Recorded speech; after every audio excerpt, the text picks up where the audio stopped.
All right, Clemson Nation, I'm back with another video in the 2023 recruiting class. We're going to continue with the defensive side of the ball.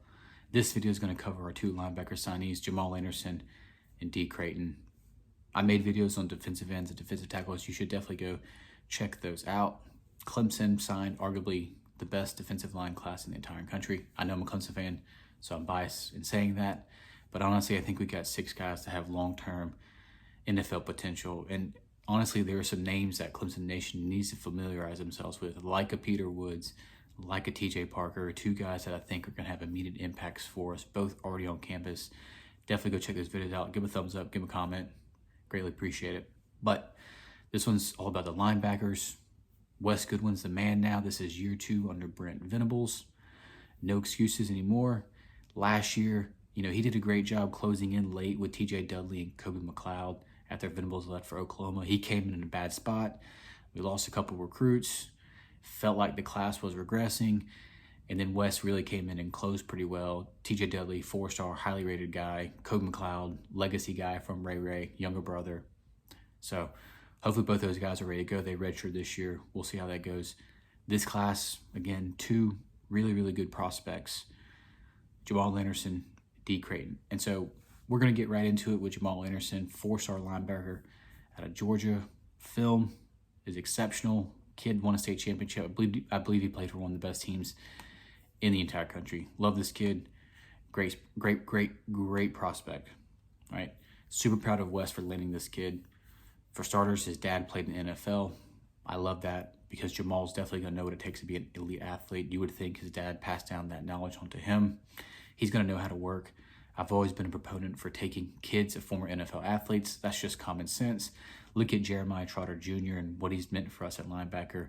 The lineage that he comes from, his dad was an elite athlete in the NFL. Jeremiah Trotter Jr. is shaping up to be just like his dad. Jamal, what we're getting out of this kid, long, rangy, fast linebacker. You can see it on film. He's a kid that can play in space. He's a kid that can really cover, which is so vital in today's game. He's really the prototype at linebacker that you're looking for now. I'm not gonna say he's the athlete that Isaiah Simmons was, but he's sort of in that same category. I view like Isaiah Simmons, Trenton Simpson, Barrett Carter, Wade Woodaz, sort of in a similar type of play. Hyper athletes, kids that can play in space, kids that can cover, multi-dimensional. They can play a lot of different positions. I think Jamal Anderson is going to be that guy as well. Probably will start out as Sam behind Woodaz, but also I think he'll play inside as well. We can use him in a lot of different ways. Honestly, all of those guys are really cut from the same cloth. Freak athletes that can play in space. Super excited about this kid's potential. He's already on campus, so he has a head start in the weight room and the playbook. Wes Goodwin runs a pretty complicated scheme, so the installation is going to be super important for Anderson. Enrolling in the spring definitely allows him the opportunity to play early because the depth is pretty thin behind there, but you can see this kid's great in space, instinctual, really steps in and makes that play right there. You can see his athleticism on film, gets downhill, gets off a block, makes a play. This is exactly what you're looking for in a linebacker today. Coming off the edge, we've seen Trenton Simpson do this a lot in his career, defeats the block, really makes a play on the fumble. This is exactly what you're looking for. Hyper athlete, another coming off the edge type of player, getting outside, defeating the block, physicality to finish through that and hit the quarterback. Another one getting downhill, finding the ball, instinctual play. So this kid, he has all the tools to be a great player. Really excited about this prospect. Next up, Dee Crayton. For most of the cycle, Dee was a consensus 4-star linebacker, but for some reason he had like a massive drop towards the end in the overall composite rankings to the 669th overall player. I'm not really sure what the explanation for that massive drop was, but when I turn on the tape, I see a kid deserving of a 4th star. I think recruiting stars do matter to an extent, but the tape's what matters the most, right? I look at, I made receiver video, Tyler Brown, rated 3-star, 700 level player, and yet I'm the most excited about him. Or, a guy like Jamarius Haynes, not even ranked in the top 1,000. I'm really excited about him at running back. So the tape really is what's important, more so than the recruiting rankings. And Dee Crayton's tape, he looks like a guy that's going to be a 4-star player. You can just look drops in coverage, fits his assignment, and then great ball skills. And then you can see just the jets right here, right? He turns on the speed and really goes, right? He's jogging and getting in place, good ball skills, get the interception, and then you can see the explosiveness, right? And I really see an explosive player, another interception at linebacker. I mean, again, this is prototype linebacker, what you're looking for today. He's got good size on him. You know, I don't think he's a guy that can play that Sam position that Trenton Simpson played, that Isaiah Simmons played, that I think Jamal Anderson is going to play in Wade Woodaz. To me, he's definitely an inside linebacker. But you see that he can blitz off the edge, can do a lot of things, getting sideline to sideline, causing a fumble right there, you know, really scraping across the entire line of scrimmage to get to that running back, causes big play right here, prevents an offense from scoring a touchdown. You certainly love to see that. Again, getting downhill, reading, fitting the hole, causing another fumble. Love that he's stripping these running backs in high school. That's definitely going to carry over well in college. Definitely need more of that. You know, when I watch the film on this kid, athlete for sure. That's the thing that pops out at you. Just like Jamal Anderson, he can really play in space. Instinctual kid right here, really getting out on the edge. You can see his closing speed, making another play on the ball right there, getting a huge turnover for his team. You can see fighting off a block, really scraping to get another caused fumble. I mean, the tape is so impressive. I honestly, I really don't know what caused this to drop. I mean, you can see him fitting right here, getting to the edge, running through to perimeter, playing in space. You can see the speed to get out there. Very few linebackers possess that. Again, another one, right? Getting out on the edge, forcing the guy inside. That's exactly what you need to do. That's exactly what his assignment is. Getting downhill, making a play in the backfield. You know, the tape's just the tape's screaming 4-star athlete in my opinion. And, you know, I don't know what caused this big drop, but you can see the closing speed to come in and make that play. Yeah, that's Dee Crayton. Don't know what happened. Think he's going to be a really good player for us. He might need a year to develop, but I love what I see. He's very instinctual on tape, maybe a little bit more so than Jamal Anderson is. And you love to see that. You know, those instincts are something that you really, really can't coach. Again, probably going to be a guy that plays the Mike and Will position for us. The instincts are there. If you look at Trenton Simpson's latest mock drafts, people really criticize his instincts, his eyes. You know, he's not great at reading offenses very well. You know, Dee Crayton is that guy. I mean, his instincts look great on tape. He diagnoses plays very quickly. He gets out in coverage. You love to see that. Again, huge potential with this kid. So those are two linebacker signees. Overall, our linebackers have a chance to be a special group. I think we all know Barrett Carter, Jeremiah Trotter Jr., the elite linebackers that they are. You know, truly, I believe they're probably going to be the best linebacker duo in the entire country. There's no question about that in my mind, actually. Both phenomenal athletes, both very instinctive, smart, physical, good tacklers. Obviously, they can play in space. You can see their athleticism. Both of them can drop in coverage. Both of them can blitz. You know, both of them are just the total package, the ideal prototype of what you're looking for.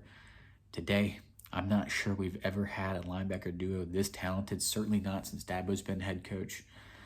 So I'm definitely excited to see both of them play in year 3. Both of them, honestly, I don't see either one of them leaving after the second round. They both look like future first or second round draft picks to me. Both are probably going to play a long time in the NFL. They're going to make that smooth transition. And then you add Wade Woodaz, right? He's going to take over that Sam position for Trenton Simpson. I mean, and honestly, he flashed this year. I mean, he really did. He's another great athlete, kid that played safety in high school. When he got in, I saw a lot of potential. I honestly predicted that Wade would be the best of the 3-star signings we got from that 2022 class. You know, he's certainly looking like he's on the way to prove that. He honestly was sort of, if sleeper signee is a thing, he was that guy for me last year. And when it's all said and done, I think he'll be one of the better players in this class. And then I believe the same thing about Jamal Anderson this year. You know, I think he's the sleeper signee of this class. The guy most of us aren't really talking about. You know, he's going to get overshadowed by the defensive linemen that we got. He's going to get overshadowed by some of the offensive guys that we got. But when it's all said and done, I really think Jamal Anderson has a chance to be one of the top 3 players in this recruiting class. Really excited about him. Really exciting about our starting 3 linebackers next year. Carter, Trotter Jr., Woodaz, special group. Maybe the most athletic group we've ever had. But, and it's a huge but, behind them, there's zero experience. TJ Dudley and Code McCloud both redshirted last year. So we're going to have 4 freshmen behind those 3. I'm honestly not sure why the coaches only signed 2 linebackers. Dabo in the signing day interview said that was the exact number they were looking for. I'm honestly confused by that. We only have 7 on scholarship now. That seems like a very, very low number. I know that college football is changing. You know, in a modern defense against modern offenses, you're probably gonna have more safeties, less linebackers, a lot more dime and nickel coverages, so more safeties on the field.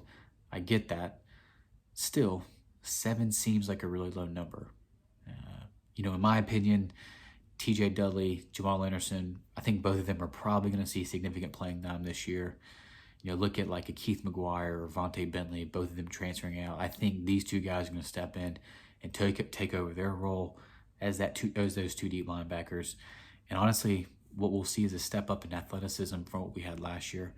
You know, Bentley wasn't the best in space, and neither was Keith McGuire. Both these guys are way more athletic than them too. So I think we're taking a step up. Carter, Trotter Jr. in year 3 going to take a step up, and then Woodaz in year 2 definitely going to take a step forward. All right. You know, Dudley, Anderson, both 4 stars. You know, hopefully Dudley's taking a huge step in year 2. He certainly looks like the part coming off the bus. Great body behind him. I mean, he looks like the part. So hopefully he's ready to go. He's a guy that I'm looking at in spring practice. Hopefully he's going to have a big spring. Looks like a guy that can definitely have an impact for us. And obviously I've spoken highly of Anderson in this video. He's already on campus, so hopefully he's ready to go. I think he will be. Another guy probably going to play early. I believe Kobe and Dee probably need another year to develop, but since we're low on depth, both of them are likely going to have to be ready. I mean, 1 or 2 injuries away, you never know what happens. We might have to rely on these guys to win games. Fortunately, both of them good athletes, but their development's going to have to be expedited. We're really going to need them to come on quickly in a hurry to be an impact players for us this year. I'd love if Crayton could redshirt. I would love if Kobe played sparingly. More of a year to develop. I would love that for both of them. But that's our linebackers. Overall, love the group. Wish we had more depth, but still think special group. Love the class. One of the more athletic linebacker groups in the entire country. So sky high potential. Love that. No excuses for Wes this year. Honestly, we all know defense took a major step back this year after losing Brent Venables to Oklahoma. It was very disappointing. You know, Clemson fans, we really believed that we were going to have one of the best defenses in the country this year, but we didn't. I don't even think our defense finished in the top 25. And that's just not good enough. That's not the standard that Clemson defense has maintained under Brent Venables. You know, we definitely had a lot of injuries at defensive line. Our secondary was really, really bad this year. So, you know, maybe Wes can get a little bit of credit for that. But we returned so much talent in this defense. We literally returned the entire secondary. We returned 2 of our linebackers. Wade Woodaz flashed. You know, we returned so much in defensive line. Xavier Thomas and Justin Maskell, Tyler Davis, Root coming back. There's just no excuses this year. I mean, we have to see a significant improvement from our defense. This is year 2 for Wes as a defensive coordinator. I mean, we have to make a jump. We have to come back to being one of the top 10 defenses in the country this year. If we don't, you know, I think Dabo has another decision to make. You know, Dabo hired Streeter and then fired him after 1 year. Offense didn't live up to it. You know, if our defense doesn't trend back upwards under Wes, you know, I think Dabo's going to make another decision. And that's unfortunate because I actually do really like Wes. He gets a lot of heat from Clemson fans, but I'm a huge supporter of him. I believe in him. He comes from a great pedigree. You know, Bruce Arians advocates for him. You know, NFL coach, great NFL coach, Super Bowl winning coach. If he's advocating for this guy, odds are he's probably a hyper intelligent guy. But we just have to see the product improve on the film. And so that's all I have for this one.